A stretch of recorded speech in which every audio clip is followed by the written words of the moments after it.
Como modo introductorio, sabemos que los embarazos no planeados es un reto en todo el mundo. No importa en qué localización geográfica, es una realidad. Y de estos embarazos no planeados sabemos que muchos de ellos ocurren aún en pacientes que usan métodos anticonceptivos. Casi la mitad de ellos ocurren en pacientes que usan mal los métodos anticonceptivos.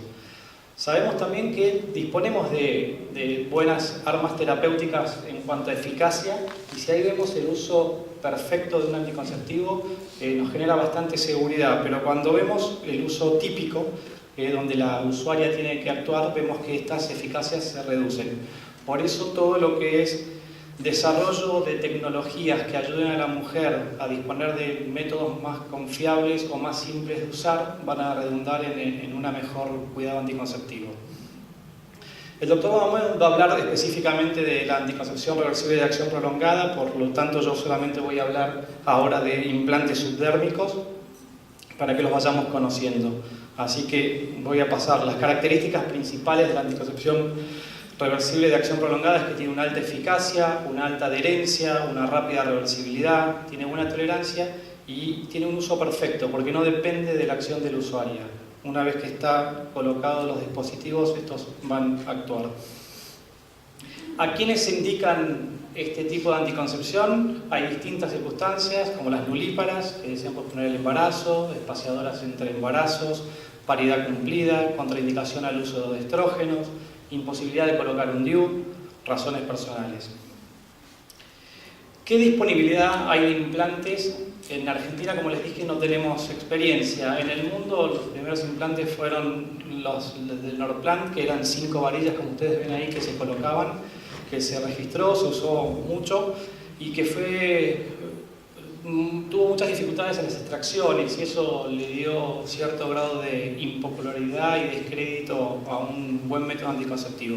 Eso después se perfeccionó y se pudo pasar a tener 2 varillas de implantes, que es un método que está registrado en Europa y en América Latina, donde el doctor Bamontes también nos podrá compartir sus experiencias, que en Brasil lo usan bastante.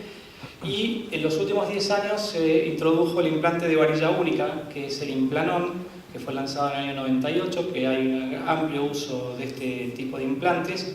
Y ahora está el Implanon Next, que yo ahora les voy a mencionar las diferencias. Es un desarrollo nada más que del dispositivo, y que la varilla tiene sulfato de bario que lo hace radiopaco. Ahora nos vamos a introducir en el tema.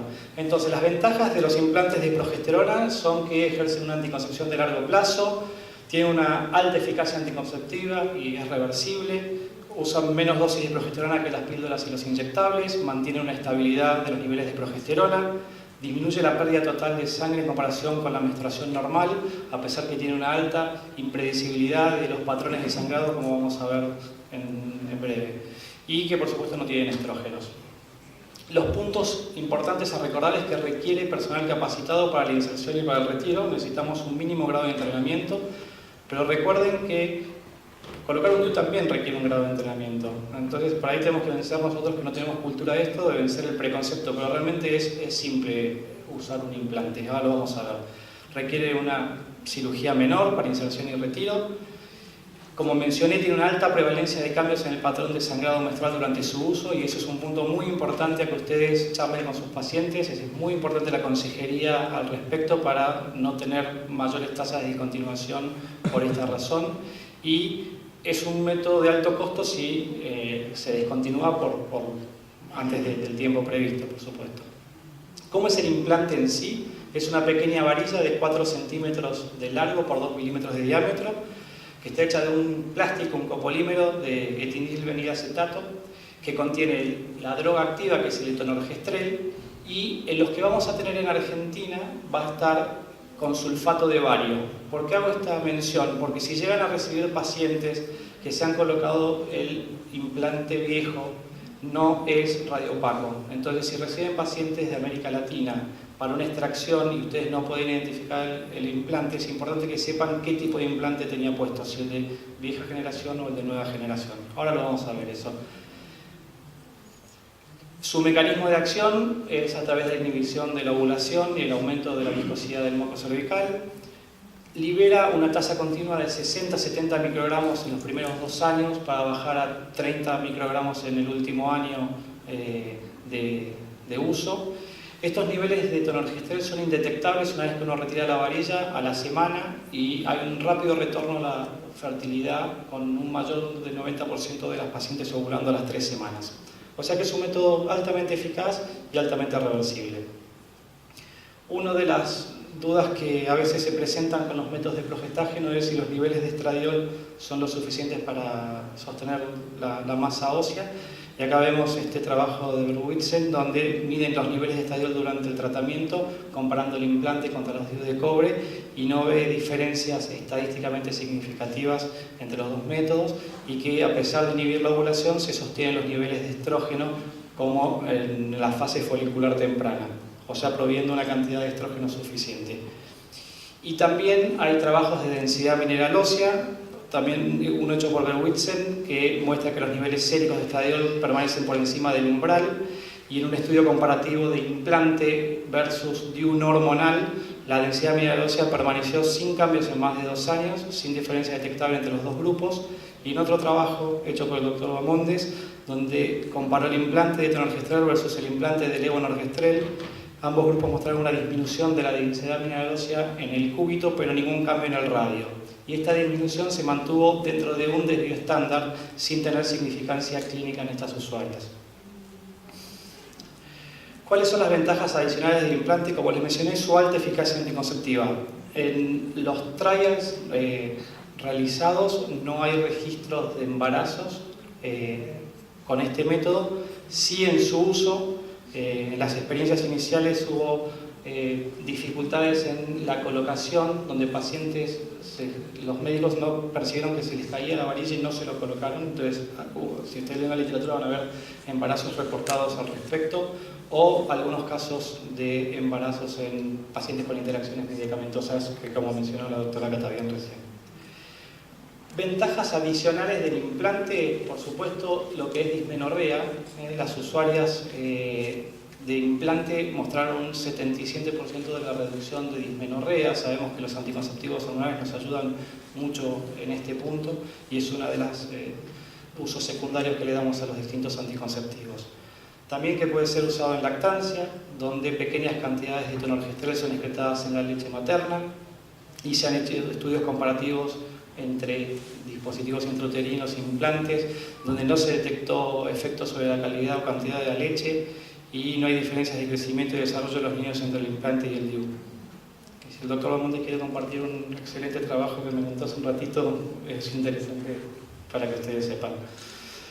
Creo que el punto principal que distingue a los implantes, más allá de su alta eficacia, es el patrón de sangrado, y es el que nosotros vamos a tener que manejar o sostener con nuestras pacientes. Acá vemos un trabajo publicado por Mansur, que es un review de 11 estudios en 923 pacientes, y lo que uno puede prever en la bibliografía es que más o menos el 22% de las pacientes van a tener amenorrea, un 33% tienen oligamenorrea o sangrados infrecuentes, menos de 3 en el periodo de referencia de 90 días. 30-40% de las pacientes pueden tener entre 3 y 5 periodos sangrados en el periodo de referencia, o sea, como una menstruación casi normal. Y vamos a tener un 20% de pacientes que son las que sangran, que van a presentar o sangrados frecuentes o sangrados prolongados por mayor de 14 días. Esas son las pacientes que más dificultades vamos a tener. Esto es altamente impredecible y no sabemos a qué pacientes le va a ocurrir esto. Entonces, esto es una de las características importantes a tener en cuenta cuando uno va a usar este tipo de método. También en este estudio de Mansur lo que se vio es que aquellas pacientes que responden bien inicialmente, la gran mayoría o están iguales o mejoran. O sea, son muy pocas las pacientes que empeoran una vez que su patrón de respuesta es adecuado. Y eso mismo ocurre en los distintos grupos de respuesta. Pero lo que sabemos es que aquellas pacientes que responden mal inicialmente son las que más trabajo nos van a dar, y la mitad van a mejorar y la mitad no van a mejorar su tasa de sangrado, y esas son las pacientes que van a presentar mayor tasa de discontinuación. En líneas generales, el 11% de las pacientes usuarias de este tipo de métodos suspenden por un problema de sangrado. Es más o menos una tasa a tener en cuenta.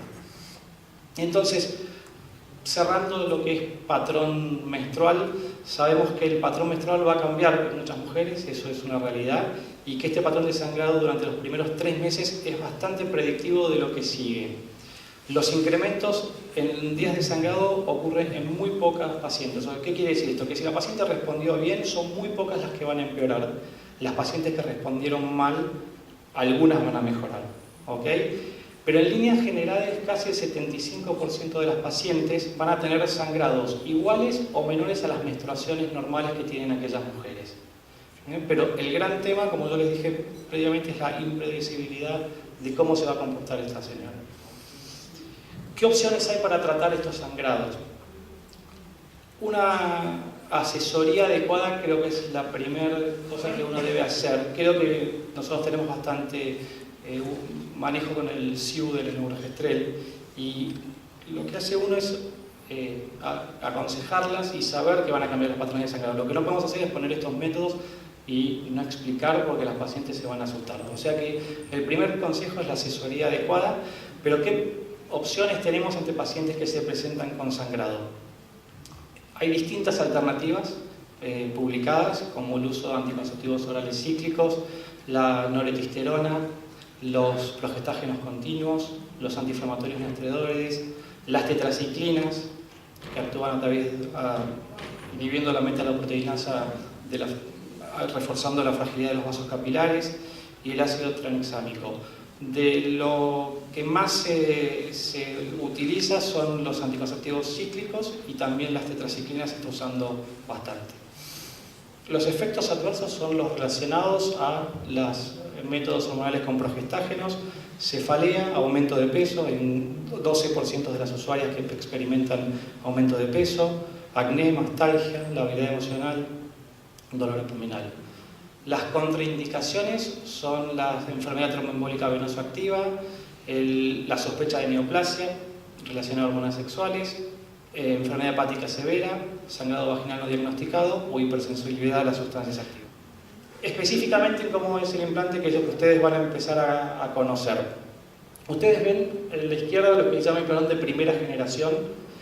Ese fue el implante que se desarrolló hace 10 años y el cual se ha usado muchísimo, y lo que ven y lo que vamos a disponer en Argentina se llama Implanon Next, o en algunos lados se llama Nexplanon. Esos son nombres comerciales, pero la diferencia radica en el tipo de aplicador.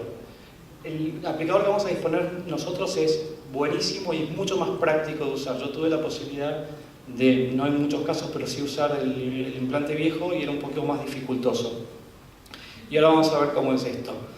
Este aplicador está precargado, no hay que hacer ninguna acción, tiene un mecanismo de bloqueo de un capuchón, que es protector, tiene un movimiento deslizante para usarlo con una sola mano, que lo hace muy simple. Entonces, todo el desarrollo es para favorecer el uso y sobre todo para proteger a la paciente, porque tiene ciertos mecanismos de protección para no poner los implantes muy profundos. El gran secreto de los implantes es ponerlos adecuadamente para no tener dificultades en las extracciones, que es el único problema que uno podría tener. Pero si uno pone un implante adecuadamente, realmente es muy sencillo sacarlo. La premisa, ahora lo vamos a ver en detalle, es ponerlos bien subdérmicos. Que, de vuelta, voy a mencionar las diferencias del implante viejo con el nuevo por si reciben pacientes que ya tengan el otro implante. La varilla es exactamente igual, la droga es exactamente igual, la farmacocinética es exactamente igual. Lo único que cambia es que la nueva tiene sulfato de bario, lo que nos permite identificarla por radiografía. Eso es cuando uno no puede palpar el implante, es muy importante localizarlo antes de querer sacarlo para no generar un problema a la paciente de hacer una cirugía exploratoria. Hay que identificar el implante, ahora lo vemos. El nuevo aplicador, el nuevo implante tiene sulfato de bario, entonces lo hace radiopaco. Y lo que cambia es el dispositivo de aplicación, como les mencioné recientemente. ¿Cuándo lo tenemos que insertar? Si no tiene ningún método previo, entre el primero y el quinto día del ciclo. Si viene de un método hormonal combinado, durante la semana libre. Si pasa de un progestágeno solo, en cualquier momento. Si pasa de un implante un DIU, el mismo día que se retira uno se puede colocar el otro. Si se aplica un progestágeno solo Una inyección cuando se debería aplicar la inyección siguiente. En el aborto del primer trimestre puede ser el mismo día, y en el aborto del segundo trimestre o parto puede ser entre el día 21 o 28 postparto. ¿Dónde va este implante? Como les dije, requiere entrenamiento médico adecuado. Los médicos se van a capacitar en jornadas o talleres que seguramente les van a ir ofreciendo para justamente no mandarse a hacer algo con la inseguridad que esto genera, pero créanme que es fácil de aprender. El sitio de inserción es el brazo no dominante, en la cara interna del brazo. Y la importancia de la colocación subdérmica radica en que si uno coloca bien el implante, no tiene problemas después. Uno siempre va a poder poner el implante, el tema es dónde lo coloca. El lugar donde va es en el brazo no dominante, cara interna, a 8 a 10 centímetros del epicóndilo. Con la paciente acostada, con el brazo extendido, en este lugar va a ir colocado el implante. Las precauciones fundamentales es no hacer una inserción profunda para no generar daños neuronales o vasculares que están descritos en la literatura, pero están descritos con el otro aplicador, que uno lo podría poner. Este aplicador tiene como un mecanismo de protección que no lo va a dejar avanzar a uno, pero aún así siempre recuerden de ponerlo superficialmente. Si nos da el tiempo, yo les muestro rápidamente cómo sería la mecánica de inserción, que por ahí les puede interesar. Uno coloca el dispositivo a 30 grados y apenas pasa la piel, lo rectifica para hacerlo subdérmico. Una vez que está en la piel, se la levanta a penitas, se desliza bien superficial, toda la inserción de la aguja debe ser completa, y por último lo que se hace es se activa este botón que se desliza hacia abajo para liberar la varilla del implante. Entonces, la ventaja de este aplicador es que con una sola mano uno puede hacer todo el trabajo en forma muy simplificada.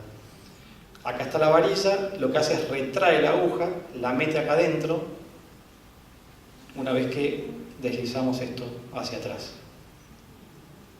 dejando el implante colocado. La extracción es lo que por ahí nos puede también asustar, pero si el implante, por eso es reiterativo, pero si uno lee la literatura, los problemas de extracción son solamente por problemas de inserción, entonces es importante hacer hincapié en esto. La extracción también es simple. Uno lo que hace es levantar el implante, infiltrar por abajo de la varilla con un poquito de silocaína, hacer una pequeña incisión con la punta del bisturí, y una vez que asoma el implante por el orificio, lo toma con una pinza, y con una segunda pinza y un bisturí uno puede sacar una vaina de fibrosis que suele tener y lo desliza. Esto no requiere sutura, se coloca una tela adhesiva, un sterile strip y un vendaje compresivo durante 24 horas para evitar cualquier hematoma que se pueda formar. En el mismo momento se puede colocar un nuevo implante o no, de acuerdo a lo que decía la paciente. En cuanto a qué pasa si no encontramos, este implante es palpable, es el mejor mecanismo de control cuando está superficial, uno lo puede palpar sin dificultad. Si no se puede palpar, lo importante es localizarlo. Y de vuelta, la diferencia es si tenemos un implante anterior o uno nuevo. Nosotros vamos a disponer de lo nuevo, por lo tanto va a ser visible por radiografía, lo cual no lo es en el anterior. Pero si vemos distintas imágenes, esto nos da mucha tranquilidad que si uno le colocó un implante a la mujer y hay algún grado de duda, con una radiografía uno puede ver perfectamente que el implante está colocado. La ecografía se puede usar en casos de implantes más profundos, como para localizarlo y hacer la extracción en el momento, y como ven en la resonancia magnética, ese es un implante colocado a nivel muscular, o sea que está mal colocado. En cuanto a la satisfacción de los médicos, este trabajo también de Mansur, que en este creo que también colaboró usted, ¿no, doctor? No, este no. Midió la satisfacción de los médicos en cuanto empezaron a usar el implante. Y lo que se ve en líneas generales es que a pesar de a las 4 inserciones, 8 o 12 inserciones, cómo fueron ganando confianza, pero con un gran grado de aceptación en general con el uso de este método. ¿Qué razones hay para usar el implante? Y ya voy terminando.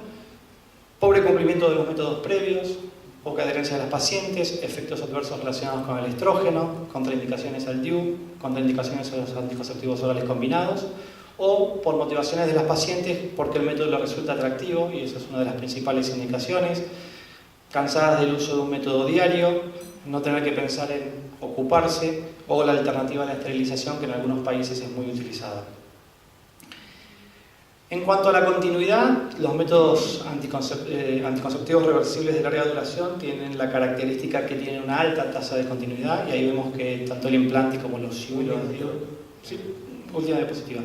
Estos tres métodos tienen una tasa de continuidad de alrededor del 80-85%, un poco mayor que son los métodos de uso diario. Como conclusión, para recordar, es un anticonceptivo hormonal subdérmico de larga duración que dura 3 años, que el progestágeno activo es el betonorgestrel. El implante viene precargado en un aplicador que es descartable y de uso único, es altamente efectivo, es radiopaco, es fácil de insertar y retirar, y hay ensayos clínicos en 80 países. Y por último, la mejora en la planificación familiar puede proporcionar múltiples beneficios de acuerdo a lo que sabemos, en disminuir los casos de embarazos no deseados, disminuir las muertes maternas, mortalidad del recién nacido, del bebé y la niñez, promover equidad de género, empoderar a las mujeres y a las familias, y de esta manera ayudar a reducir la pobreza y el hambre y alcanzar las metas de desarrollo nacionales e internacionales. Muchas gracias. Muchas gracias, doctor.